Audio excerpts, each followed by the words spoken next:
This episode of the Better To podcast is brought to you by Kitty Mystic and DM Needom, author of the Better To Burnout series.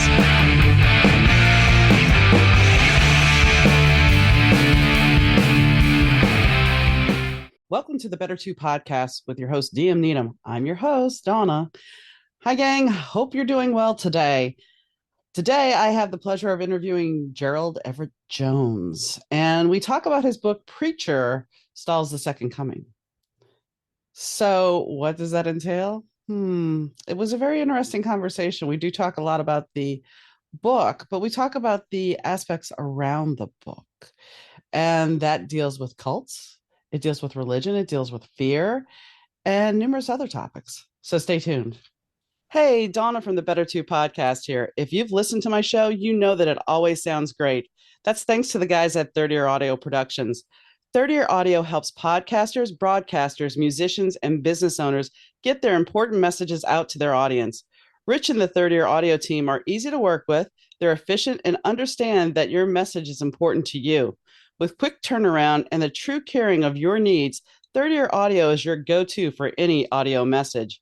Reach out to Third Year Audio at 312-388-5596. Rich and his team will deliver for you.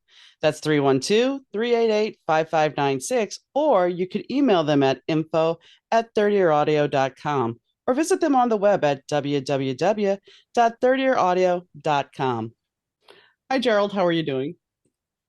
Donna, I'm tip-top today, tip-top on the left coast, the west side of the country, just blocks from the beautiful Pacific Ocean. Nice. And although it's been chilly here, I have been told that it is really bad form for Californians to complain about weather.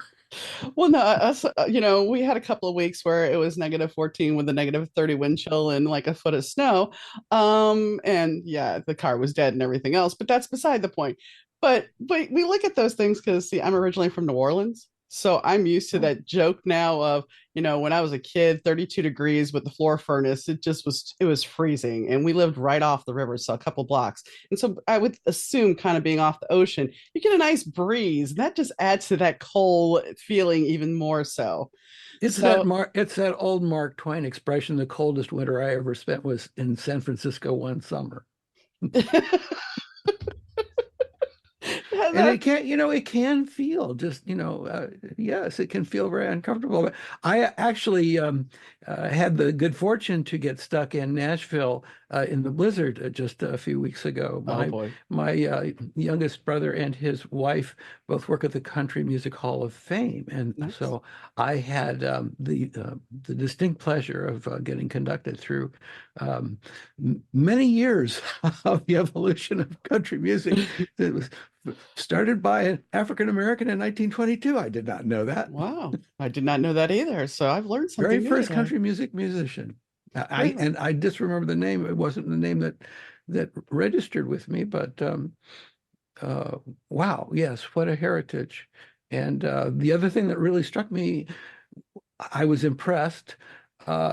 Taylor Swift had gifted the museum with $2 million for a child development center. Nice. And this, you go to museums and you'll see this cubicle, the youth exploration discovery, you get to feel rocks or look at fish or something. This is easily 3 blocks long. I mean, the children can go in there and pluck and play with whatever instrument it happens to be there. They can hum music, and the docents will help them put it down on the treble clef and nice. Post it on the wall. Nice. I mean, it's really very, again, and we can come right back to the best thing, the most valuable thing that any teacher can give a student is curiosity. Mm-hmm. And especially now that information is at our fingertips, even unreliable information at times. But if you want to be a data driller, that's fine. But you need the curiosity to drive your searches. Well, I have a friend who is a former teacher, and she was stating just the other day, actually, it was yesterday, we were talking, and she said that, now they are standardized testing. So it's not, we used to have it once a year when I was a teenager or a kid, and now it's like every quarter. And they're spending so much time teaching standardized testing that you're losing a lot of other things, such as the arts and such as creativity. And a lot of schools don't want to fund the arts. And that's a sad thing because without creativity, yeah, great, curiosity and creativity go hand in hand. And if all you're doing is being a hamster on a wheel, that's always the best analogy I like, is because on a hamster on a wheel, you're just going and going and going and going, and your mind is just focused on just going. You're never going to explore. You're never going to look outside.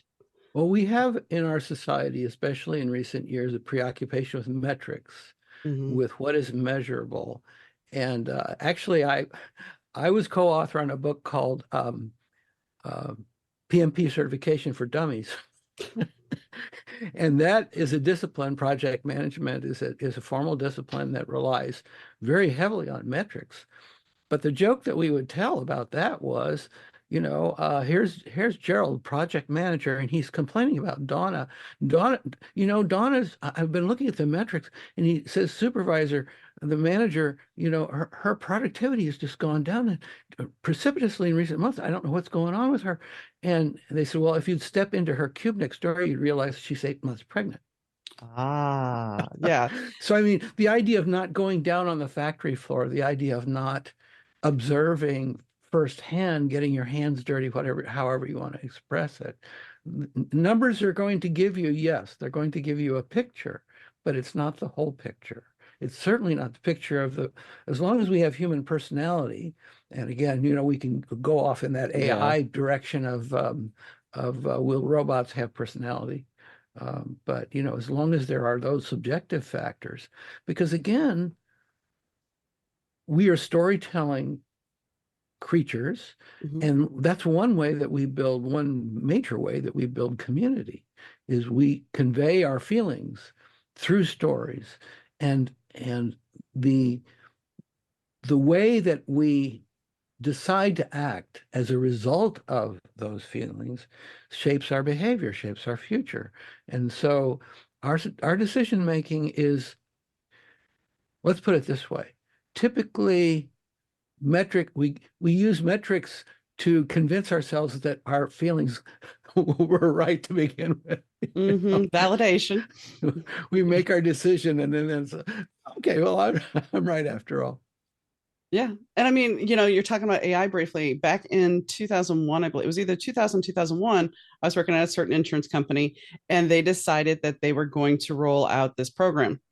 And of course, we didn't call it AI back then, but it was all about questions. You had to fill out this form, while you were taking a recorded statement for a left turn interview. So left turn car accident. Okay. Because it was going to determine the liability for you. Yes. Yeah. Okay, here's the problem. It didn't take into consideration all the other things that go into this. It only had certain things. And I mean, I ran across a couple of claims. I'm like, I can't use this. This is not how this accident played out. They didn't have every scenario. And so at the time, we didn't look at it as AI. It was very limited, but it would come up with, this is the percentage it should be. But you're not, like you said, you're not taking the human aspect into it. And I think that hurts a lot, especially in corporate America, because as I said, I worked in insurance. You have all those numbers, you have all these things. And the numbers were so bad at one point that the insurance company would be like, okay, end of month, we need those numbers. So close files. If you have to reopen them in 30 days, that's fine. Just close them. Because we're trying to get the actuary numbers right.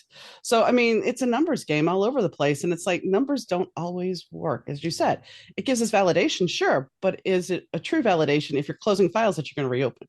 That's smoke and mirrors right there. Understood. Well, we also see on a daily basis evidence of what has been called the separation of classes. We've got billionaires getting richer, and we've got the core of our populace being somewhat hollowed out. And that has a lot to do with automation. It has a lot to do with the fact that it takes fewer and fewer people to run even large companies. And the insurance example that you gave is very appropriate. Is that, if I fill out a claim form online, Mm-hmm. if I have ticked all the right boxes, if my case is conforms with the algorithm, it's going to sail through that automated system, and the check's going to end up, in the mail. Now, it used to be, and back again when I flew a desk and do some business consulting with these, a room full of 300, people wearing headsets answering phones for, claims service. Mm-hmm. Those people are not needed as much anymore because they're only needed for exceptions. Exceptions. And what you were describing was the injustice of the algorithm handling exceptions. But you see, if there are fewer people there to handle exceptions, guess what? There are fewer managers needed to manage them. Oh yeah, and I mean, you can take it all the way down to McDonald's, because that was my very first job, and I worked the drive-through. So I worked when drive-through was brand new. So and you didn't take credit cards, and you had to make your own drinks. You had to, make sure your order was on. You were running on a clock. You had to do all of it. If the front end was busy, you had no help, and you had to do it all. And that was one drive-through. And then some moron would come through and say, "I want 50 of your 10-cent hamburgers." Okay, you couldn't, but anyway. But my point is, so now if you go through, which I haven't been to McDonald's in 5 years, which I know everybody's like, oh my gosh, but no, I haven't. But the fact is, now you pull up, you say what you want. That machine is most likely already making that drink. They don't even have to touch it. It's already being done. And so at a certain point, when, one of the appropriate high school jobs that we used to have, just going to go away because everything is automated. The other topic, since we've talked about AI, let's talk about the other two-letter technology, VR, and that brings me to this book, the fourth in the Preacher Evan Wycliffe series, which is coming out March the 5th, by the way. There actually was, and it was one of the inspirations for the story. There actually was a plot by the U.S. intelligence community back in the early 1960s. To fake the second coming of Christ. And it is in the Church Commission report. It's the part that they will let you read is really not very big. It's probably less than a page. But what was going to happen was they didn't have the overwhelming ambition to reach everybody on Earth. They knew that was not possible. But what they were going to do is they were going to park a submarine off the coast of Cuba, and they were going to fire off a bunch of stuff. And then they're going to have loudspeakers. But the idea was that they were going to convince the faithful Cuban population that Christ had come again. And the message was going to be that Fidel is the Antichrist. So you've got to rise up against him. Now, this was if you remember your history, this was along about the same time that the plan B was an exploding cigar. Yeah. This plot didn't go very far. And so I knew of that. And I knew also with advanced VR and 3D holography and other technologies. Actually, I just saw an ad for 3D Times Square billboard, which I had no idea existed, but a different technology. But that here I go and write about it, and there it is.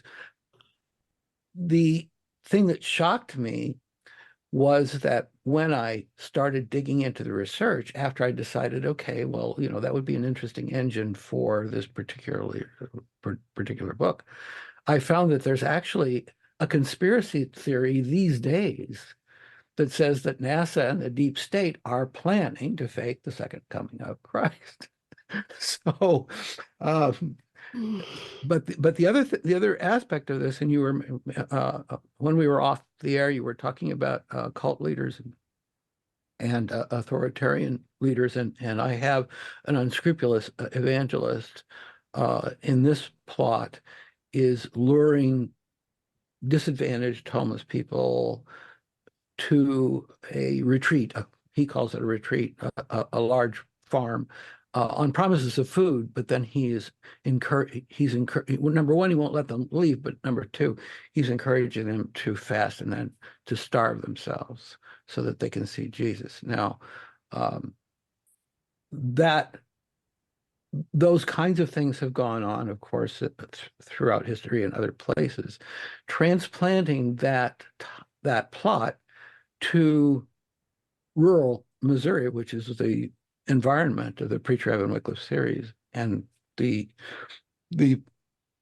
my family 2 generations back, that's where they're from. So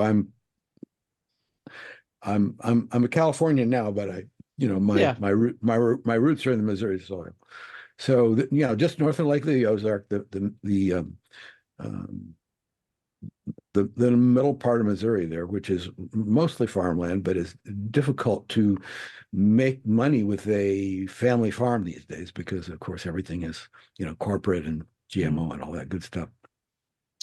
But transplanting that to the United States, you would think that would be so much more difficult to pull off as a plot or as a scheme.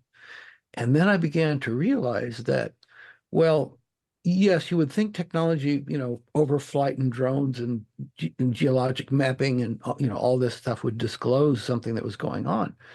But then when you really get down to it, you find that those technological tools could also be used as obfuscation. In other words, if you've got stuff going on, then you've also got a whole chorus of people on social media saying, no, the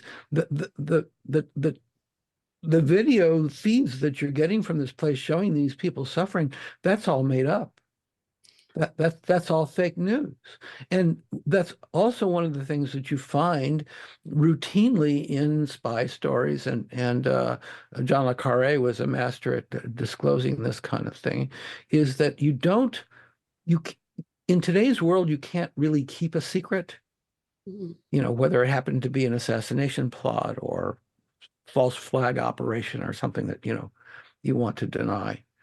But what you do is you have rooms full of people manufacturing fake news of alternative plots. And, you might commission a book or two. There was the movie going to come out at the same time. And you make sure that some of those stories are about as wacko as they can be. No, it was Martians that did that. No, it was UFOs that came from beneath the Bermuda Triangle, whatever. You've got stuff that is so unbelievable, and you go, oh well. And then when somebody's asking you about the story that's true, you go, oh, it's just one of those, and then you point to the rest of it. It's wacko like the rest of these. So it's guilt by association in terms of being unbelievable, implausible, and you're coming down to this whole idea of here we are in an election cycle, and it's like, well, why don't people trust institutions? Well, I mean, there was the movie back in the 90s, Wag the Dog, with Dustin Hoffman. Yeah. And I mean, that talks exactly about what you're doing, about how they manufactured for the TV audience the war that they were trying to say was going on, which it wasn't. Well, and again, that's the engine of what would be called a false flag operation, where the wrong people get blamed. And, we see it every day on the news is, here there was a drone attack, and there are going to be people in the world who say, no, we did that to ourselves so that we have an excuse to do something else. So that's a difficulty. And as inquirers, as skeptical inquirers, and again, I have Evan Wycliffe. I mean, he's something of a reflection of myself, is that he was a bright student. He got a scholarship. He thought he was going to be a minister in his community. And so he goes to Harvard Divinity, and he discovers enough about the Christian church. He goes, not for me. Okay. Again, the history of the church is not particularly pretty, and it's mostly, wars and the divine right of kings. So he drops out of that, and then he goes to MIT astrophysics, and he's, well, maybe quantum theory and relativity and all that good stuff is going to give me the answer to the meaning of life. No, he drops out of that. So then he also he ends up having a tragedy in his personal relationships at that time, and that's an ultimate discouragement because it seems like he doesn't have any future no matter what. So he goes back to the farm, and he gets jobs being there again. That part of the world, there isn't a lot of employment, right? And so he gets jobs as a guest preacher for the local Baptist church. And he works, because he knows how to use a laptop, he becomes a skip tracer. He tracks down deadbeats or people who are a bit behind on their auto loans for the local car dealer. And one of the things he finds is that he's really adept at negotiating win-win situations. The poor car dealer doesn't get to repossess any cars because Evan drove a loaner out to see the person. It turns out, oh, well, you could have that car back, but it was my boyfriend, and he took off with it. I'm the only reason I haven't paid is I co-signed for it, and I don't have a job. And he says, well, here, could you afford this car? And she said, "Well, yeah, $50 a month. Sure, here, I'll get a lift home." Wow. Sign here. Yeah. Car dealer's like, Evan, you were supposed to repossess that Mustang. Well, it's not around, but she's a paying customer now. Well, I mean, so you're making some money. Yeah, I mean, I live in a town of about 9,000 people. And we had a grocery store, and Walmart closed it. And it's a small Walmart, but Walmart closed it. And we see a lot of mom and pop shops close up, and they put in more corporate type things. And so the job market, if you're good, we had a Motorola location here in this town. Before I moved here, it was back in the late 90s. They put a headquarters here. It was not the right place to do it, but the Motorola, I guess the family farm was there, and it's still there. The house is still there in front of the facility. But so Motorola goes bankrupt. Now, Motorola, when they put the plan in, they're like, we're going to help with the taxes. We're going to help do all this. So they did. And I wasn't living here yet. And then Motorola went belly up at that point. They got out of the phone business, and that's what was here. So that building sat empty, and then they sold it. And that person did absolutely nothing with it, didn't pay the taxes. It was sold again. This is where it gets real interesting. It was sold to somebody from, I think, Japan or China. I don't remember exactly. But he was a Canadian Ponzi scheme guy. And so he's in jail up there. And they basically they gave the land to the federal government, and the federal government sold it. And now we're making gloves there. But at one point, I mean, I've lived here for 10 years, and just last year, we finally had somebody back in that building. They had turned the plumbing off. I mean, this is a gorgeous campus. It had a movie theater, gym, everything. They turned the power off, everything. And we live in a place where it freezes. So you can just imagine the deterioration in this building. But for a long time, this is a place that could have had jobs. But the prior mayor's like, they wanted to turn it into a shopping center. They wanted to turn it into a water park. Mayor was like, nope. But finally, we have something in there, but it's still mostly vacant. And so there's lack of jobs in this town because there's this opportunity. And this happens a lot in small towns. So what you're talking about with no jobs being there, corporate America comes in, they buy up stuff, and then, yeah. Well, one of the things that's happening in that part of Missouri is because it's just north of Lake of the Ozarks. Lake of the Ozarks is actually twin lakes. There's Truman Lake, which dams up part of the river, and then there's Lake of the Ozarks, which is somewhat bigger, about the same size. They call them the Twin Dragons because of their shapes, from the air. But Lake of the Ozarks has become very much a recreational tourist destination. So you've got yachts and jet skis and water skiing, that kind of thing there. And also casino culture. The casinos have moved in. And Truman Lake is still something of a fisherman's lake. It's a bit less commercialized and calmer, more of a ringed with people in their retirement homes, people who are you're buying property there, and that also is not only real estate investment trusts coming in, but it's foreign investment. And in the second book of the series, Preacher Fakes a Miracle, we've got a Russian oligarch who's coming in and buying. Well, he's behind the casino, but he's in cahoots with the local investment banker who is Stuart Shackleton. He's something of an eminence grise throughout all of the books. It's like he even in the third book in the series, he actually has been accused of one of the murders that has happened, and he it turns out he's technically innocent of that one, but after that acquittal, because it seemed to taint his aspiring political career, he decided to announce that he was born again. Oh. Now, if you know your Watergate history, that would be the Chuck Colson story. Yeah. So then he flips some money toward Evan, and Evan thinks, well, Evan's thinking the best of people. It's like, oh, maybe he is born again. The church says I can't question his faith, so he's coming to me, and he wants to sponsor our new house of worship. So give us a place to seat 2,000 people, and of course the banker's interested in turning that part of Missouri into. If you go a bit further south, there's Branson. Mm-hmm. And Branson is Nashville South, if you will. Okay, so he wants to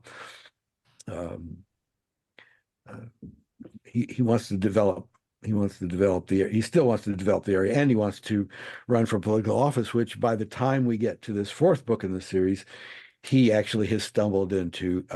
The lieutenant governor had a heart attack, and he got magically put into the job, and so he's chomping at the bit to get the big circular office. And it turns out in the Missouri State Capitol, the big office is not the corner office; it's the circular office.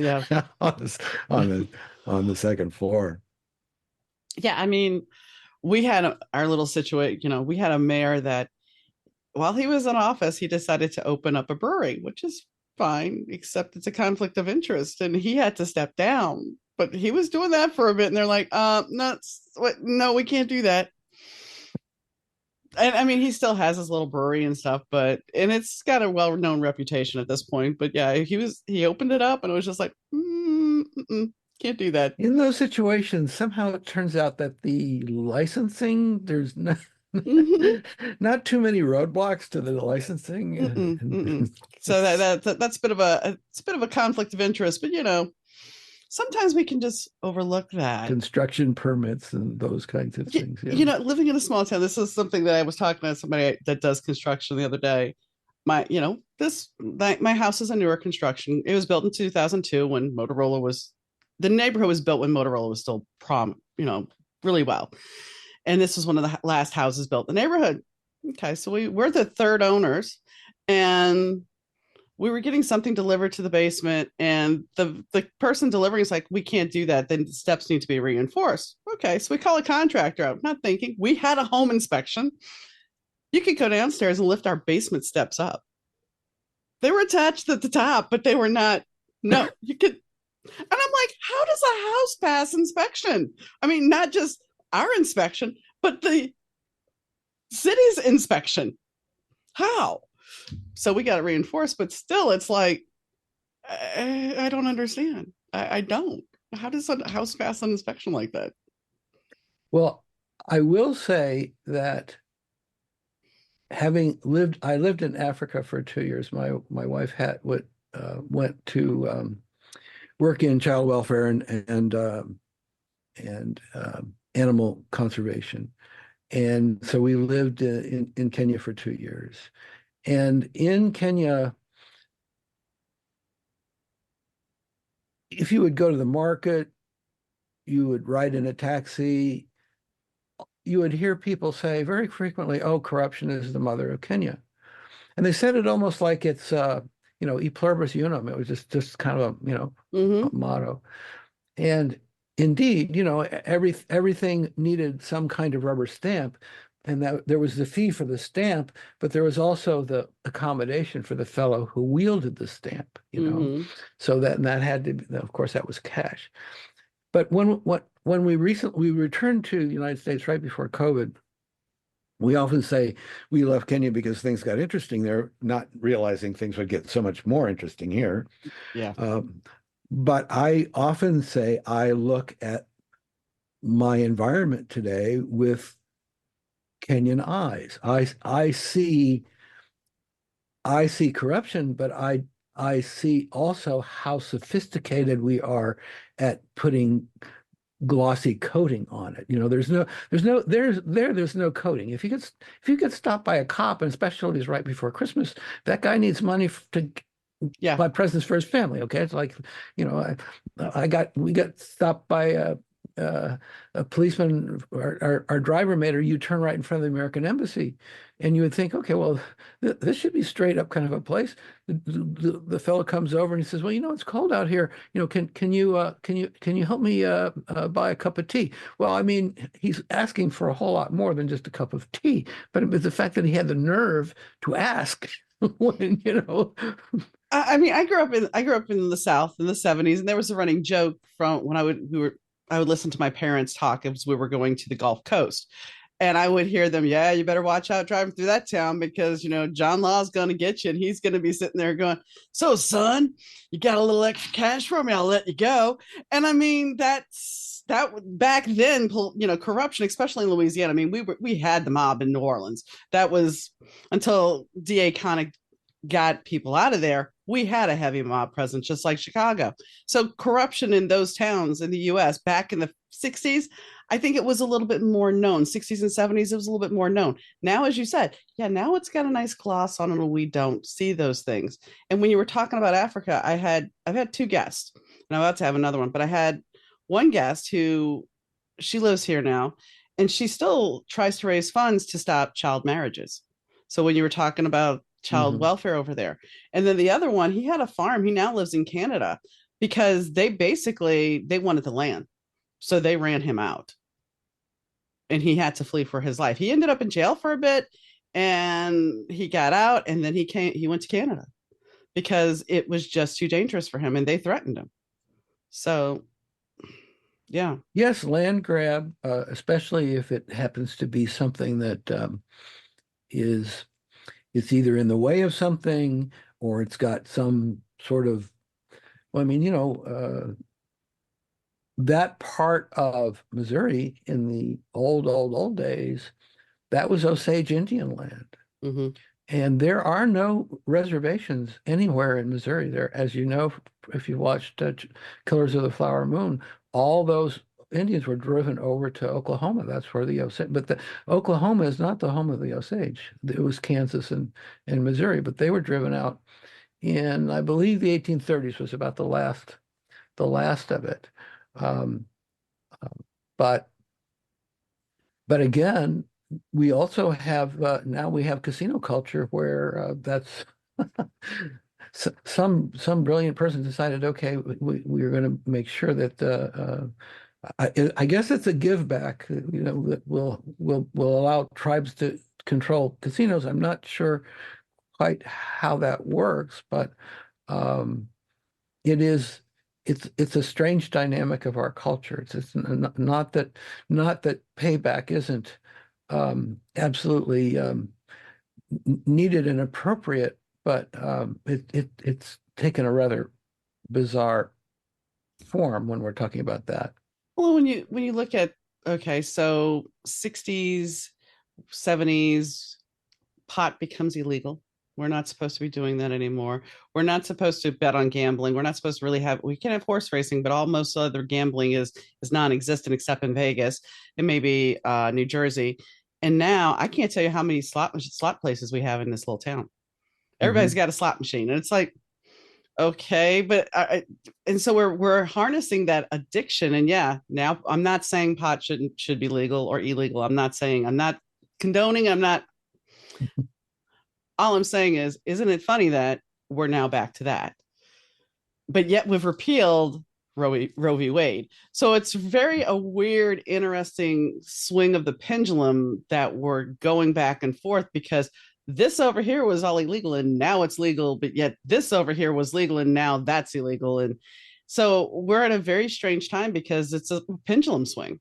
We're going back from one side to the other, and we've released a lot of it. I asked somebody the other day, because we have the I don't really want to get into religion, but since your book is kind of based on religion, we have evangelicals saying they're questioning what liberal speak it is when it's actually the words from Jesus Christ. But yet back in the 90s or early 2000s, we had the early 2000s, we had those bracelets of what would Jesus do? But now we have people questioning the Bible saying, well, where's this liberal bullshit you've gotten? And so it's like we're living, I almost want to say we're living in some kind of head trip, because it's like you're listening, basically what you were saying, you're listening to some fake stuff that's putting your narrative where you want it to be, and now you're not looking at reality. And I'm not saying that things are fake all the time or it's untrue, and I'm not saying the Bible's real, folks. I'm not saying it's not, just saying. Well, in this particular plot, none of the politicians are claiming that the homeless people are disappearing from the cities, and they're being attracted to this retreat, this farm, whatever. And the thing is that this cult leader, his defense of what he's doing is, I'm not saying anything that other evangelists haven't said. Am I the only one preaching there's going to be end times? Am I the only one who's saying that, that the second coming could be any day? Am I the only one who's telling people to fast to cleanse their bodies? And so you get to the point of, and it's part of the first book. In the first book, Preacher Finds a Corpse, Evan finds the thing that really gets him involved in that investigation for the first time is he finds his best friend shot to death in a cornfield, and it looks like suicide. And he says, well, I knew Bob well enough to know that I don't think that's something he would do. And yet, the sheriff is convinced it's suicide. The coroner's convinced it's suicide. And so the question in Evan's mind is driving someone to suicide. Surely that's a sin, but who can be accountable for that? And who would have a reason to do that? And who would push him that far?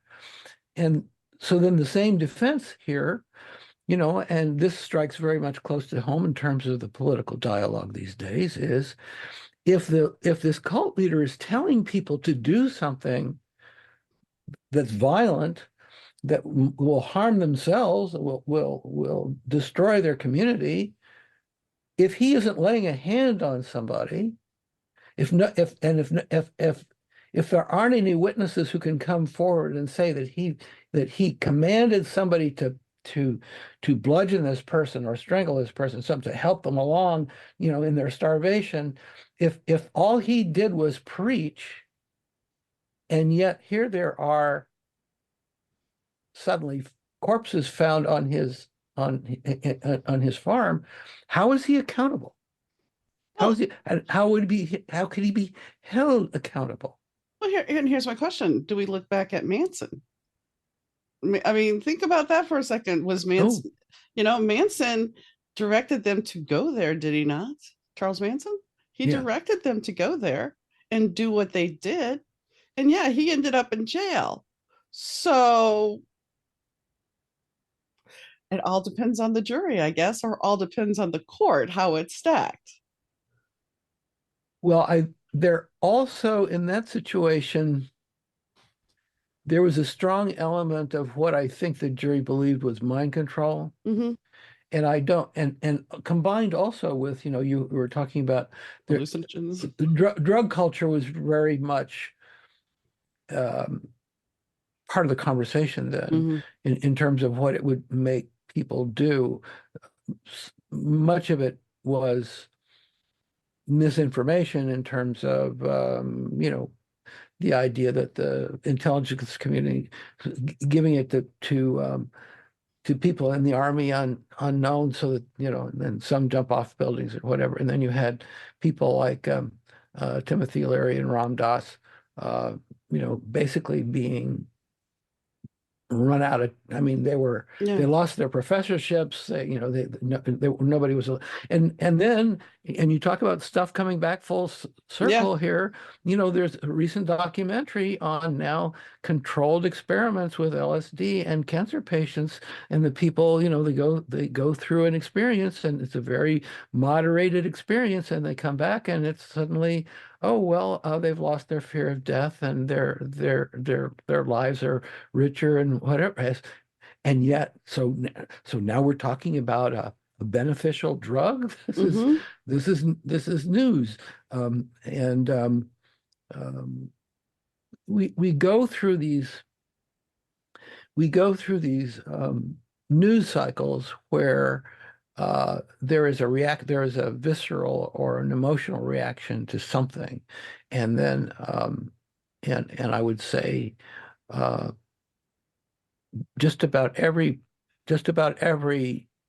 controversial political issue that we have has been distorted by the conversation. There used to be a very bipartisan discussion about the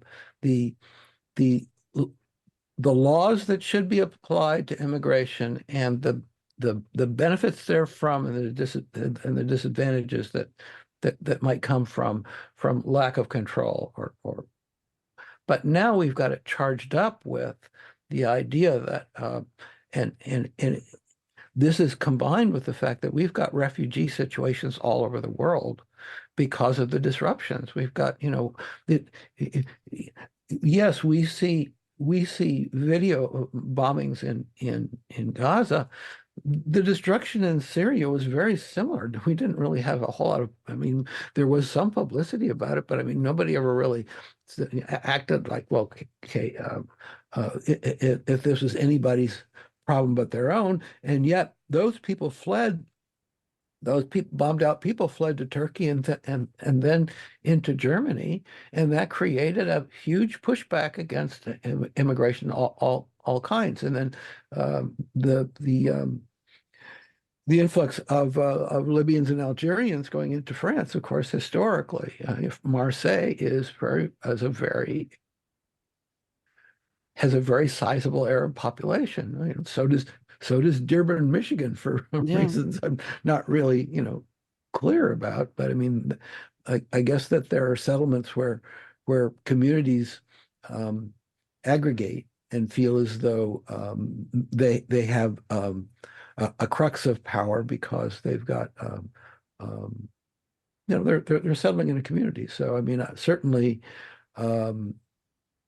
In Africa, I could see, okay, this is where the Brits hang, this is where the Belgians hang, this is where the Germans, because there were quite a few different flavors of expats. There were a lot of South Africans that were looking for new affordable places to live because they felt that there was a lot of crime that they were fleeing in Johannesburg, for example. So yeah, you see that all over, but it's the fear. And I do think that this is the root of and there's an outbreak of demand for authoritarianism all over the world these days. And it's, just make the bad men go away. And, but who are the bad men? And the fact is, well, this guy's a badass, so he's gonna be our leader. We want somebody who's strong. Well, the problem is those types of leaders They've been successful in the short term. They've gotten the trains to run on time. They've maybe stabilized the monetary system, but in terms of the actual good that they brought to society, read your history books hasn't been very successful at all. This is the problem, though. We change history to meet our needs. We I don't want to say whitewash, but I'm going to say whitewash. We whitewash it to meet the needs of whatever. So you don't hear how the Indian tribe lost their land. You don't hear about this Oklahoma bombing. We hear about the Timothy McVeigh Oklahoma bombing, but we don't hear about the Oklahoma bombing back then. We don't know that Central Park was not one Central Park. We don't know these things because we don't want you to know these things. Because if you did, then you would think that we were really not the best country in the world. Well, the French understandably objected to this recent biopic of Napoleon, of Joaquin Phoenix. It was a brilliant portrayal, but I mean, it basically showed him to be a relatively crude fellow who was a master of artillery strategy, and also showed his lusts, if you will. But the thing is that if you look back over Napoleonic history, yes, he had the tactics of a thug at times, but in terms of the way that he completely reformed the legal system, the parliamentary democracy all through Europe is very much a legacy of his influence on wanting stability, wanting to leave stability in the communities that he'd vanquished. But one of the things that really struck me traveling in Spain was, it wasn't until more recent years, I just thought this was going to be a country of whiter, more cheerful Mexicans. Mm-hmm. People in Spain are relatively, the Spanish national character is relatively stern and is more akin to German discipline than it is to, French, French libertines. And the example is the flamenco. Okay. The flamenco dance is a dance of defiance. It's not a dance of joy. It's a dance of, and it really arose during the time of Napoleon's conquest of Spain, and Napoleon burned everything in his past. He killed women and children all over the place, and he left that place devastated. And the Spanish national character very much. So it's not the place you think of when you go there. Yeah. And I mean, New Orleans, bringing up Napoleon, there was one thing, there's a museum called the Cabildo down there. And when I was in school, we got a tour of the Cabildo. And the one thing that stuck with me, and it at the time made such a remark on me, was seeing Napoleon's death mask. They had it on display. And as a kid, I was just kind of fascinated at that. And I still remember it. And that was, I had to be like a third grader. And it's still to this day, I still talk about it because it was the first time I guess I ever saw a death mask. And the fact that here we are, and this was when a man died, and they used to take masks of their face. And, New Orleans is Spanish and French. You have all that heritage down there. So, I think we don't really look at where we all truly come from and the differences. I mean, because if you think about it, do you think if a Spaniard went to New Orleans now, the way New Orleans is, would they really like it? Because this is not what they envisioned, I'm sure. This is more, it's more the libertine thing if you think about it. New Orleans is because it's a party town. That's mainly what it is. It's got great history, great food, great culture, but yeah, it's got some things. Yes, it has that tourist magnet aspect of Bourbon Street, and it's interesting how much that resembles downtown Nashville, also, where I just was. 2 a.m, it's still going. We were down on Bourbon Street during the day, and my husband had never been, and so I wanted to take him down there, and he's like, it was, I guess, around 1 or 2 in the afternoon. We get about halfway down. We hadn't made it to the strip clubs or anything, and he's like, "What does that smell?" I'm like, "Oh, honey, come on, you know what that smell is." He's like, stale beer. I'm like, vomit, piss, yes. He's like, do we have to go any further? I'm like, no, we don't. I'm just, just wanted to make sure you saw Bourbon Street. So yeah. Mm-hmm. Yeah. Well, as well, you were talking about relocation and community and well, ethnic neighborhoods as it were. One of the things that happened this was part of the research that I did into, again, what was my family's homeland, was in that part of Missouri that was no man's land during the Civil War. And the Union, one of the things that I learned, and it actually had an effect on my family, but I wasn't aware of it. I wasn't aware of the reasons for it, was that the Union troops came through as the war was beginning to rage, and they actually told people to leave their farms. They told them, they said, and again, this is the Israeli army telling people, don't be here because this is going to be an area of strife. So people left their homes, and then after the war, they came back to those homes and they found squatters there. And who leaves their home with paperwork back then? Okay. Yeah. And, land deals were made with a handshake anyway. Yeah. And this actually what became an issue in my family is when my great aunt finally died. She was the last of her generation. I think she died at 94, something like that. But she was the owner of the farm that had at the time, I would say maybe the last 15 years of her life, maybe 20 years of her life, they had a tenant farmer there. So she was receiving the rents from the tenant, and the tenant was actually working the farm. Well, when the time came to put her estate through probate, they realized that they didn't have a title to that farm. They didn't have any paperwork. It went all the way back to maybe when the federal troops drove the Indians out in the 1930s, they did open the door to the people in the wagon trains, the people that were coming from Illinois, most of them that had taken the train from the boat in Baltimore. Go up through they gave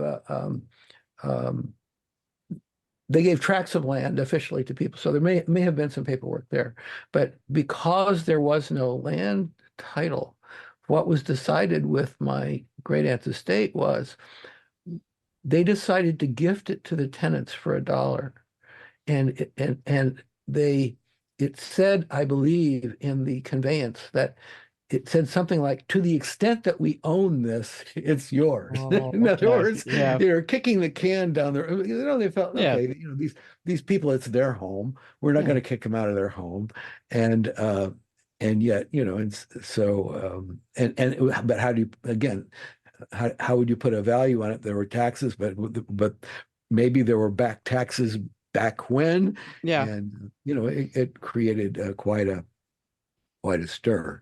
But that's a fascinating part of the country, and indeed also, as you say, small town gossip.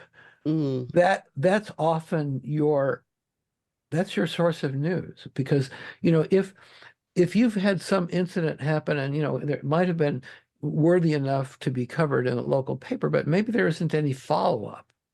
Maybe nobody's really interested, and that's really the way these plots get kicked off in the Evan Wycliffe books, is that people come to him, often people in his congregation, but other people in the town, because he's not really an authority figure, but so much he's maybe regarded as somebody who could care if they brought him a problem. So they'll bring him problems that nobody else really wants to solve, or perhaps problems that somebody wants to cover up, and they're hoping that, the sheriff won't bother to look. So, he becomes very much not only a counselor, but a reluctant investigator. So, the amateur sleuth. But see, amateur sleuth really helps me as a writer, because I don't have a background in criminology or law enforcement. So I I don't know any more than Evan does about how to investigate this crime. I'm just gonna, keep poking at it until, I can find something. So, but also in this one, there really had to be a grand jury inquiry into what had happened on that farm, who might have been accountable, what's the evidence. You've got coroner's findings. And one of the things and actually I found this another mystery that I wrote, which is actually about a wrongful death of an African American, is that a coroner's inquest doesn't in any way fix guilt for a murder. Mm-hmm. A coroner can only make one of two findings: died of natural causes or homicide, died at the hands of another. Okay. Now, if it's at the hands of another, that opens the door to police internal investigation, grand jury, indictment for a crime. But all that is a separate proceeding involving a completely different aspect of the legal system. That the coroner's inquest and the juries and even the prosecutors, I wouldn't call them prosecutors, the attorneys who argue both sides of that. If it's presumed to be a wrongful death by the cops will have an attorney there. And an attorney wants that to be, that team wants it to be, some kind of natural causes. And one of the things that I found is that there are so many of these cases, and we could cite some that are very familiar recently, where the coroner said, died of a heart attack while being taken in from the shock of being taken into police custody. And, and the thing is, and if you're talking about people from the inner city, the idea of having arterial sclerosis, if they're even older than about 30, they're going to have a fair amount of blockage in their arteries. Okay, so it wouldn't be inconceivable that this person could have an attack, and attack is cardiac arrest may be very difficult to. Certainly, yes, the person died, their heart stopped. Yeah, but. But it's interesting how often you'll even read a news story where, for example, someone dies in jail. Mm-hmm. And you don't know whether they were, if there's no evidence of a blunt force trauma, bruises. There are ways of abusing people without, necessarily raising bruises. So, they unfortunately couldn't stand the stress of incarceration. Yeah, and it's unfortunate. I want to go back to when we were talking about your cult there. You brought up fear basically, and I think, we've had cults throughout history. We've had Jim Jones, we've had the Hail Bop, we've had all, and as I was talking to you, the Mother God cult that was on HBO. The fact of the matter is, people don't look at these people and think they're master manipulators. They usually look at the victims and say something about how unfortunate it was, and they look at, like in the Mother God, they look at how her followers basically killed her. But the fact is, she thought that she was getting messages from somebody else, and they were telling her what to eat and drink. But the same thing with the Jim Jones. He made his followers believe, drink the Kool-Aid, the end of the world is coming. And I don't think we really look at why people join cults. I did interview somebody once on the show about it being in a cult, but I think it's people are searching for something to fix them. They're searching for something, and it goes back to your fear thing, but they're searching for something to fix them, to give them community, to give them something that is where they belong. And with the great divide that you were talking about, how we're carving out the general populace and putting us in classes, which just creates more discourse. So you're going to have more people susceptible to somebody sitting there saying, I can make everything will be perfect. I can fix it all for you. And I can double talk out of my mouth that I'm not really going to fix it, but I'm going to fix it. And you're going to believe it because you want that comfort. You want that fear. As you said, you want somebody to come rescue you from the boogeyman. You didn't say boogeyman, but you know what I mean, the bad man. Well, the idea of how humans build communities and societies, if you go back in the history of Europe, and again, we're talking about the history of the Christian church, the Christian kings of the Holy Roman Empire asserted that, the divine right of kings, Dieu est mon droit, right? God gives me the right. And even when, we were reminded recently of the coronation of King Charles, is that when it's the archbishop who puts the crown on his head, and at the moment the crown is on his head, suddenly he's got this channel, supposed to have this channel opened up to divine wisdom, and of course the infallibility of the Pope's pronouncements. The Pope is supposed to be speaking directly from God. Well, if you look at the history, this goes back at least as far as the Egyptian pharaohs. Most of the Egyptian pharaohs declared themselves to be gods, and they were worshipped as gods. And when, Alexander the Great was finishing up his campaign, he didn't know he was finishing his campaign. He didn't anticipate that he was going to die in Alexandria, but he was saying Alexandria was going to be this brand new multicultural country, and it was true. Alexandria had Jews, Greeks, Hebrew, every conceivable race and religion from that part of the world was. Alexandria was the Los Angeles of its day, no question about it. Okay. So Alexander was about to have himself declared a god. But what happened was, after he died suddenly, his general declared himself to be the Pharaoh. Now, his general was a white man from Macedonia. He was not an Egyptian. So he called two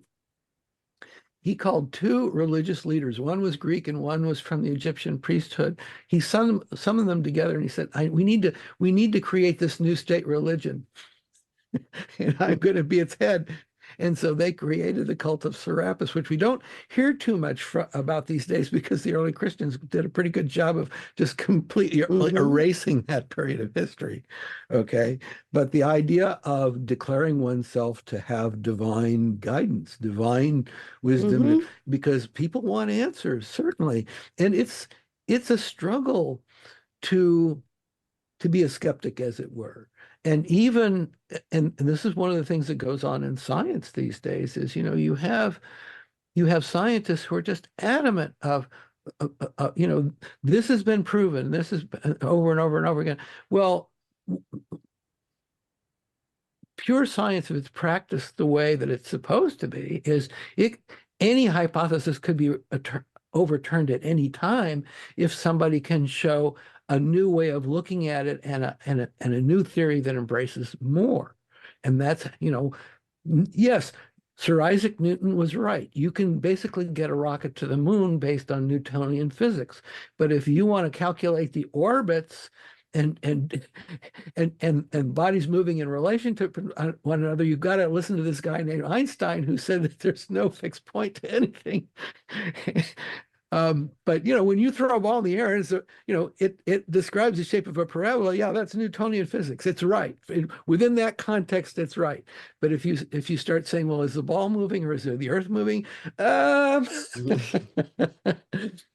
a little bit more complicated answer. And if I rode the ball, would time be passing faster or slower than it is with the person who's watching the ball? One of the things that was pointed out to me is that we get proof of it every day now. Einstein gets proved any number of times these days because the satellites that give us GPS are going so fast through space that time is actually running at a different rate on them. And so when you take a GPS reading, the satellite actually has to do a little algorithm to correct it before it sends you the data down, because its clock is not in sync with the one on the Earth. Think about that, but that's true. And that's another proof of the theory of relativity, of which there are many. The other is the light bending as it goes around the sun. Like if there can be there's if the sun passes in front of a distant star, actually there will be a moment when you can still see the star at the edge of the sun, and that's because its light is being bent as it goes around the sun. So yeah, gravity has it. The sun is so massive that light gets bent. I could see that. I could definitely see that. So, is there anything that we did not discuss that you would like to add? We didn't give anybody a checklist on who to vote for, but we did encourage people to use curiosity and challenge assumptions and challenge their news reports and think independently, and yet we can wonder, where are the bounds between, for example, freedom of speech and freedom of religion? If one evangelist is running around simply preaching the Bible and doing it sincerely, how is that person different from someone who's asking people to put more in the collection plate than they can afford to feed their families, for example, which happens, maybe every Sunday? Yeah. And I mean, the one thing also we have to say, because we've touched on AI, make sure you're not watching a deep fake. And they say that's going to be rampant this political season because AI has amped up so much, and it's getting better and better and better with the videos. Well, that phrase that they have now coined, living in the post-truth world, is yes. And I often,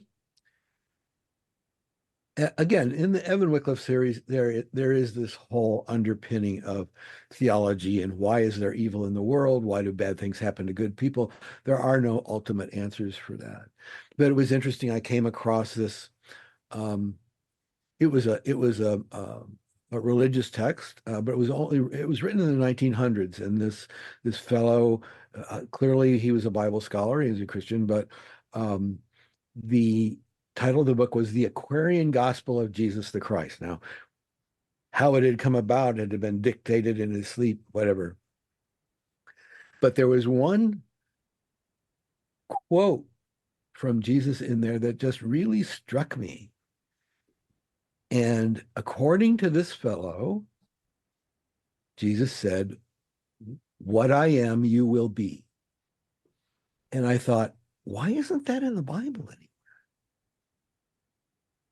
I never read that. There's a lot of things. But you know something? That sounds like him. That sounds like something he would say. Well, wait a minute. We've got this Christian church that there's that other passage in the Bible that says God thinks you're filthy rags. How many books though have been removed from the Bible? And I don't want to get into a theological conversation because that's a whole other realm. Like I said, okay, if we believe that this is like every word, that humans put on paper is exactly what Jesus wanted them to say, or what God wanted them to say, I kind of wonder, because, again, you look at the history of the Christian church and you look at, okay, the book of Revelation, okay, Second Coming, all this other stuff.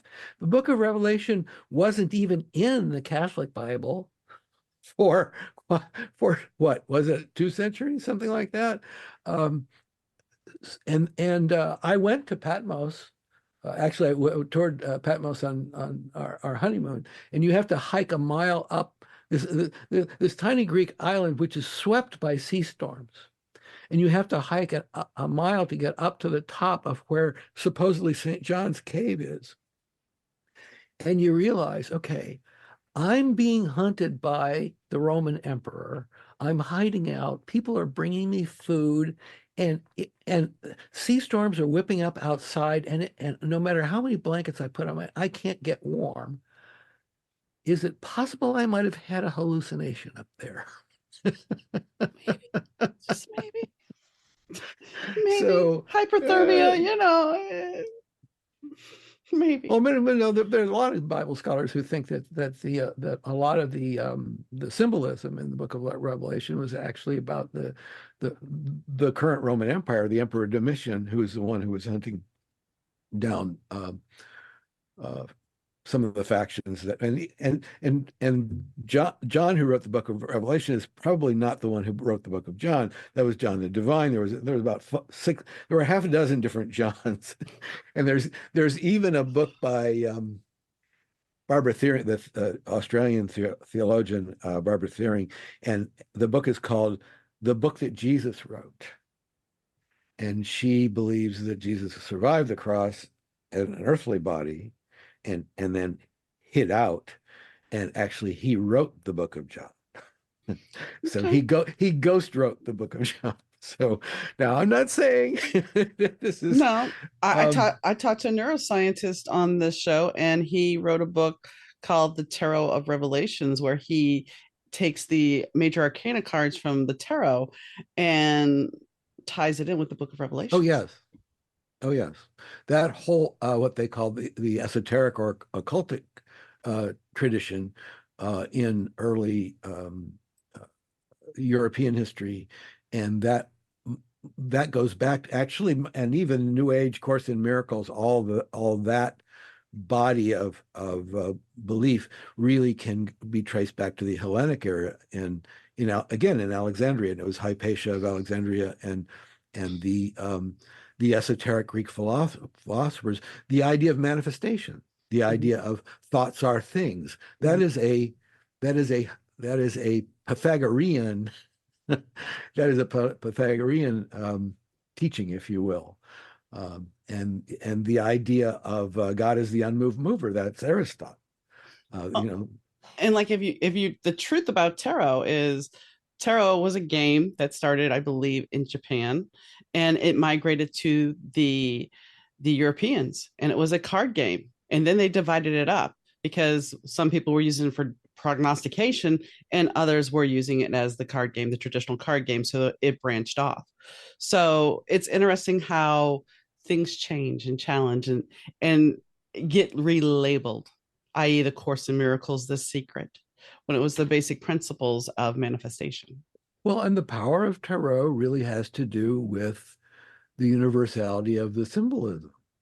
And you've got people like Noam Chomsky, the semantic professor, who believes that there is a deep structure to the brain that basically is the root of all languages, and also of all symbolism. Most of the books of Dan Brown are about, the Da Vinci Code, about the idea that there are these symbols. Well, why is the cross such a powerful symbol, even centuries before Jesus? Okay, you've got Akhenaten and the cross and the You kind have of globe above it.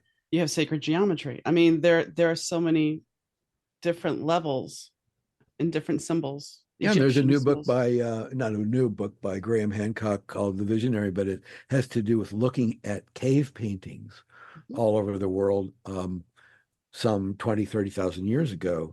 And the idea that it's interesting that these societies were so far apart, they couldn't possibly have communicated with each other, but they used the same symbols.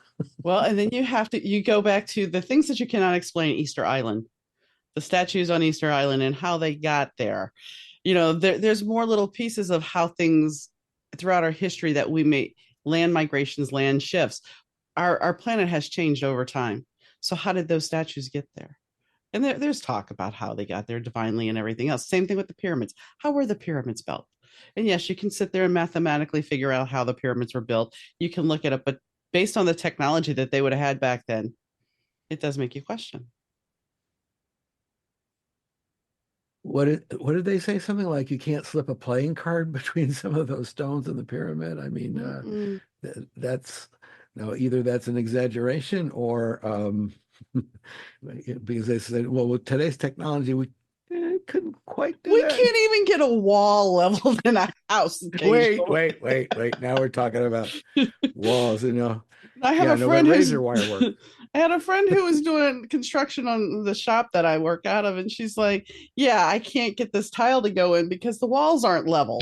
So, yeah, I mean, the floor wasn't level with the wall, and it was just not even. So, to see them have the pyramid so perfect that we can't even build a building or a house with, yeah, yeah. So, Yeah, well, again, going back to Graham Hancock, he has a book about the pyramids, and he claims that they were built at the before the last ice age, and that they were a prediction of how often the ice ages come back. That they were basically a warning from the advanced society that you, and it was something like every 20,000 years, and we're kind of overdue. So the whole idea of climate change may just simply be the precursor of the ice age rather than, extreme heat or whatever. But the idea that there have been cycles, and it's only been within my lifetime that we began to understand, that a meteor impact killed the dinosaurs, and that and then of course now we've got popular movies about, well, what if that happened again? Well, there actually is a project within NASA called Planetary Defense. Now, it's not about aliens, or presumably it's not about aliens. It's about rocks from outer space and tracking anything that might get close. And I believe it took them, when they started that project, it didn't take them long to realize that, okay, there's probably not anything for at least 100 years we need to worry about. But they still have the Planetary Defense Project. So, well, they have to build up, because you're not going to be able to call Bruce Willis and crew to come blow an asteroid out. So they have to start trying to figure out how they're going to do this and stop this, because I guess, I don't know. I mean, maybe it is aliens. Maybe there's a meteor coming that we don't know. Maybe there's something with a cloaking device. I mean, I don't know. Well, it could all be a matter of semantics. I mean, there's some semantics. All right. Some people say, oh yes, they have a belief in angels. Other people have beliefs in extraterrestrial beings. What if those are just different names for the same thing? It's highly possible. I mean, that's the thing. We go back to trying to label things and class things, and it's really just, why do we do that? I've talked about to people on the show about this a lot. It's like, why do we classify that? Why does it have to be classified? It goes back to your number or your data thing, because the conversation I had with the director recently, we're talking about the fact that, okay, because he's divorced and I'm a widow, and it's like, what does this matter? But I have to be classified that in my insurance and on my health records that I'm a widow, and he's got to be It's like, what point do we become single again? Because that's the truth. But no, we're going to make you this. And it's like, to me, as I've said before, a widow just is this big neon sign of, oh, you're alone, you're going through grief, and you may have a life insurance policy. Hi, let me introduce myself. Oh my. Really? Go pound sand. I don't have time for this, because I don't want some oil, the oil rig worker on Facebook that lost his wife, the doctor on Goodreads that lost his wife, and it's all BS. But here, and it's like, because of those classifications, why do we have to be classified as that? Why can't I just be single? But there is a principle, I believe I heard it in connection with New Age philosophy, but I don't know. Certainly I'm sure that there's a psychiatric aspect of it, a psychological aspect of it, but the idea when strangers meet, one of the rituals, if you will, is trading wounds. Mm-hmm. Oh, that happened to me too. Mm-hmm. And the teaching that I heard was that if that's the initial transaction, that will remain the basis of communication between those two people, even throughout like a lifetime friendship, is the fact that they'll never be able to get over that because they are continually reinforcing that identity of being the wounded person. Right. Well, and here's the thing, as you're talking, then there's the whole avenue of, well, you're a woman of a certain age and you're single. Have you never been married? What's wrong with you? If you're single and you're not divorced and you're not widowed, then how can you still be single? And I mean, there's a whole other caveat because once again, we've put these labels and you're talking about the wound. So if I'm single and I'm 50 something years old and I'm single, well, what is wrong with you? Because we have that expectation that you cannot be single for that long. Even that goes with guys. Guys are the same way. You cannot be single. So then we put you in this lump. And well, if you're divorced, you must be damaged goods. And if you're widowed or a widower, well, you poor soul. So it goes back to that wound thing. That certainly becomes an engine of small town gossip for sure, because you've got those kinds of people wanting to find ways of either relating to you or to have their colleagues or friends relate to you. In other words, how does that person fit in with our clan or our tribe? Or and when I was in Africa, when I first went there, I was very sensitive to the idea of, I'm just so steeped in black-white racism in this country, is ultra sensitive of like, am I going to have to kind of watch myself in terms of, how am I going to be greeted? Okay. And one of the things that I found was that, in a sense, the old colonialism is somewhat so yesterday, because if you're an American or a European and you're going to show up in Kenya, you are either a tourist and you're here to spend money, or you're a businessman and you're here to spend money. Okay, so it's like, by the way, brother, my money's in your pocket. You just don't know it yet. I mean, that's the attitude. But there are 43 different tribes in Kenya, and only 3 of them have had power since independence. So the resentment among those tribes and the land grabs. I mean, there was just recently a big part of Maasai land was I don't know what you say, repossessed. I mean, you were talking about kicking people off their property.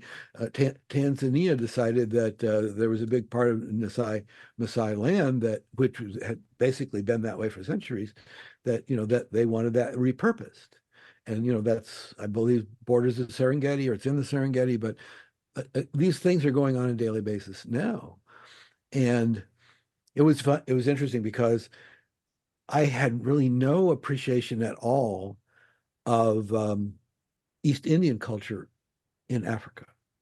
And yet this is so much a part of their history of now. It was just last year that the Kenyan government said, oh, we're going to declare Kenyan-born Indians the 44th tribe Wow. of Kenya. And yes, Indians as a class, yes, many of them were brought to Africa as slaves or farm workers, but in today's culture, you have hotel owners, bank owners, Yeah, real estate development people. I mean, this is a whole social class that has its own cachet of culture around it, of never buy a car from an Indian. I mean, it just, I mean, and yet, I mean, I believe it's, is it Velshi on MSNBC? He's a Kenyan-born Indian. I don't know because I don't have MSNBC. Okay, one of those. All right. Yeah, I did. No, I stream. I only stream No, at certain channels, and that's it. I'm just teasing. I'm just teasing. She wouldn't watch. Yeah, no, but and well, of course, actually now the Prime Minister of England. His mother, I believe, was a Kenyan Indian. I mean, they're again. I mean, well, actually, your politicians from Louisiana. Yeah. The governor. Yeah. Well, and I want to say, you're talking about small town. Bobby Vindel. Bobby Vindel. Yeah. Right. When my husband died, I only know a handful of people in this town, and I was friends with a beautician here. So I'm at Walmart going to a little grocery shopping. This woman that was barely an acquaintance of mine sees me in the parking lot and goes, "Donna, I heard about your husband," really loud. And I'm just like mortified because I don't want everybody to know my business. But yeah, here we are. She comes over and starts, so living in a small town, gossip travels. Well, this Preacher Stalls' Second Coming is set in a very, very small town in rural Missouri, and it's got that fascination of, there's one diner where everybody hangs out, the Come On In. Okay. You don't even want me to start on a story about the small town diner here because it's just straight up racist. It is. So yeah. Mm-hmm. Anyway. Anyway, so I think we've covered everything. And your book, Preacher Stalls: The Second Coming, is coming out on March 5th, as we talked about. So yeah, thank you for coming on. GeraldEverettJones.com, and it's with Gerald with a G and Everett with two T's. And I used to be called Jerry Jones, but I didn't want people knowing that I owned the Dallas Cowboys. So, I write under Gerald Everett Jones. And if you go to the website, you will find places where you can download review copies of books, and you can see the entire book list of 14 novels. And then I have a Substack blog called Thinking About Thinking. And I often review other books, not mine, that you might be interested in exploring. So, but thank you for having me, Don. It's been a genuine pleasure, and it's so refreshing to have a like mind that is just interested in exploring wherever we wanted to go. Well, that's what I like doing this show for. So thank you for coming on. Thank you, Don. Sean. So the conversation with Gerald was one of those conversations that went all over the place and then back again. So we talked about, well, what didn't we talk about? We talked about politics, or we kind of glossed over politics. We talked about political corruption, and we talked about religion and fear and how the metaphysical religion and manifestation has a long history that dates back way, way further than The Secret. But we all know this. And what happens is, and it's kind of like what we're talking about with cults, that we want something that's going to be comforting. So somebody writes a book or retreads a book because they get the information and then we retread it. And I'm not, I write books, so I know what I'm saying. And somebody's like, well, your story's retreaded. Yeah, okay, maybe it is. But it's a matter of how we package it and how we tell it and throwing our spin on it and creating our stories. So if somebody resonates more than just with a stereotypical book on manifestation, we'll just throw that out there. With The Secret, because The Secret's going to give you these little nuggets, then that's going to hit home. When I was working on my best friend's wedding, The Celestine Prophecy, everybody on set was reading it. And I'm talking about being in the extra tank and having, I think there was like 500 people in there, between 200 and 500, and everybody had a copy. And I'm like, what are you reading? And we didn't have smartphones at the time to distract us, so everybody's reading a book. And I remember asking, and they told me about it. And so, yeah, I had to go out and get a copy. Now, I'm not one typically to go and jump on what people are all in love with. I typically do not do that. And it's really bad if somebody has seen a movie and they preach to me how great this movie is over and over and over again, and everybody's talking about it. Most of the time I step back from that because it's just not something, because it'll never live up to the hype. rarely does it live up to the hype of everything. So like right now we have that Stanley Cup. Okay, it's a cup, but everybody's going crazy for it. And Cabbage Patch Babies back in the day, that was something that people clamored for. I think that we need to kind of not always look at what everybody's saying about something, that this is the best thing ever. But like the Celestine Prophecy, it did resonate when I read it. And sometimes those things that are hyped are worth it because there's a good message. The Secret was overly hyped. Were there a lot of principles that were already in play by other books? Sure. But a lot of people bought into the marketing. And that's something that we have to really look at when we look at politics. We look at religion. We look at a lot of things that we are sold, because advertising and marketing is a wonderful tool. It's a tool that will get you to buy something. It'll get you to see a point of view. It will tug at your heartstrings and pull at your wallet. But is it really living up to the hype? Is it really true? Are the things we're being told actually true and sustainable? When you look at the political realm, and I'm not going to go right now about the politics we're in, I'm going to make a generalization here. When you get a candidate on a commercial, and I'll go back to an older commercial, instead of a politician actually usually saying, this is what I'm going to do. And if you hear any snoring, that's my dog, Charlie. But this is what I'm going to do. If a politician actually came at you and said, you know what? I'm going to take this here and I'm going to invest it here. Instead of spending all this money on a campaign, which is millions upon millions of dollars, I'm going to take that money and I'm going to invest it over here. And I'm going to invest it here. And I'm going to do this for people. I'm going to make things happen. Would you be more likely to vote for him because he's actually doing something instead of wasting money, and he's getting word of mouth and he's getting internet sociability because he's doing these things, he's doing good deeds, he's doing things to help and make change? Or is it better for him to go up on a pulpit and talk and say, I'm going to do this, and does absolutely nothing?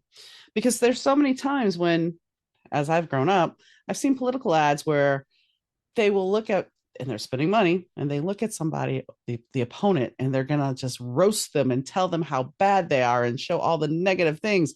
And then the other one starts slinging mud back. And what have we gotten for that money that they've wasted on this advertising? Did it sway your opinion? Or did you already have in your mind who you were going to vote for because you already said it? Because either you're voting party lines, you know this person well enough, and you know their record, or you're just familiar with the name. Do those ads really work? Or is there a better way to invest the money? And what I'm getting at, I know that's like you're kind of off point, but I'm not, because we're being marketed the candidate that we should vote for. I approve this message for such. Okay, well, that's great. But what could you have done to change it? If we wanted to make change in the political system, and even with religion, I mean, you have I'm watching The Righteous Gemstones right now. And yes, this exaggeration, it's over the top. But at a certain point, when somebody sells you that, hey, you need to give me this, and I guarantee you're going to go through those pearly gates. They can't make that guarantee, but you want to believe, and you want community, and you want faith, and you want all those things to push you through. So you step into that and you allow yourself to go there. But is that the right thing? Is that really what you need to do? Are you willing to sacrifice everything for something that may never come? Because somebody needs a brand new Cadillac or an airplane. And I'm not just saying this because of watching the show. There was a person, the house I lived at in before. And yes, I'm a minister. I admit that. And no, I do not live beyond my means. I did it because of being a tarot reader. And in certain places, I needed to be a minister. All right, fair enough. But there was a minister that lived in the house that I used to live in. And this man had a Harley Davidson. He had a Cadillac. He had a Cadillac Escalade besides the regular Cadillac. So, and he was a minister. And so part of me looks at him and goes, how is this possible? Now, granted, the house was modest. It wasn't a big fancy mansion, but he had all the trappings of the luxury cars. So that which is a whole nother thing, because do we look at the labels of how somebody dresses, how somebody, what they're driving? And you hear stories of, well, there was the little farmer guy who came into the car dealership and paid with pennies for his car. He paid cash for his brand new car, but everybody didn't want to wait on him because he looked like a dreg of society. So we judge and we look at things, and we judge people by the way they dress, by the way they talk, by the way they look. And then we look at the bigger world, and we're constantly marketed and constantly sold. And oh, this cream here is going to make you look 10 years younger. Is it really? Do we have proof? Did you, do we have this evidence? And even if we do have that evidence, now we have AI going, hey, yeah, it is. See, it's right. We can create any kind of illusion that we want. So in this day and age, I ask that don't fall for comfort. Don't fall for somebody who's going to give you a line. Don't fall for a cult. Don't fall for something that makes you feel comfortable, because just because somebody's message resonates so much with you, is it really the truth? Is that really who they are, or are they a manipulator?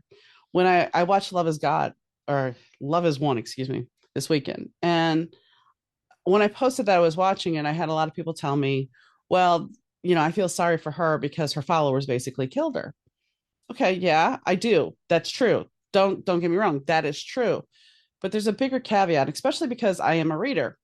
And it's this person who, she worked as a manager at McDonald's. So she learned how to work people. She learned how to manipulate people. She came from an abusive relationship.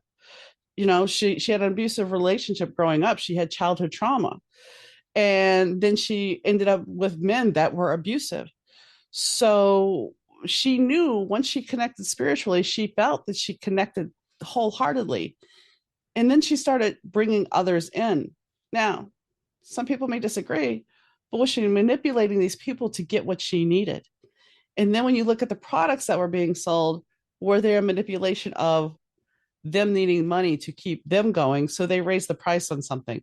There's an ad somewhere on the internet. I don't know what site it is, so I'm not going to quote it, but I was looking around for candles. And I mean, my friend has a candle making business, and I used to make candles, and I looked and I typed in a 7-day candle. And in this candle, which is the same kind of candle you can buy at Walmart, jar candle, about that big, they were offering it for $600. And yes, it came with a spell too. But $600 for that candle, that'll cost you $1.97. So what I'm getting at, folks, is just make sure, once again, don't get taken in by somebody's marketing tools, or somebody saying that they can heal you, or they're connected to spirit and they're going to save your life. Yes, I read, and yes, I do get stuff intuitively, but I'm not going to sit here. And this is one thing as a reader, and I know people are like, you're going really long today. One thing as a reader is I never want to see my clients more than once a month, because I don't want you to become dependent on me. I don't want you to not be able to have your free will and make that choice. And granted, you can go see other readers during that time. You can see a reader that's going to see you every day, but that's not me.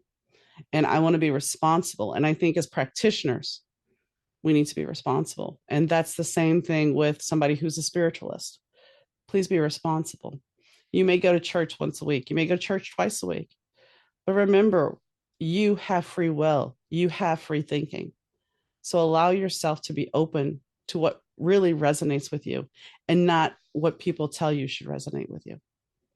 So on that note, I will step off my soapbox, and I will say, as I always do, thank you to Rich Tsai from Third Year Audio Productions for doing the audio, and thanks to Fast Susie for the intro and outro music. And most of all, and most importantly, thank you, the listener, for tuning in whenever you're listening to it, whether it be evening, morning, midday, the weekend. I really appreciate you listening. And if you want to be a guest on the show, please drop me a line at Donna, Dauna, at thebettertopodcast.com. That's Donna at bettertopodcast.com. And as always, guys, thank you for listening, and I'll catch you next time. Bye.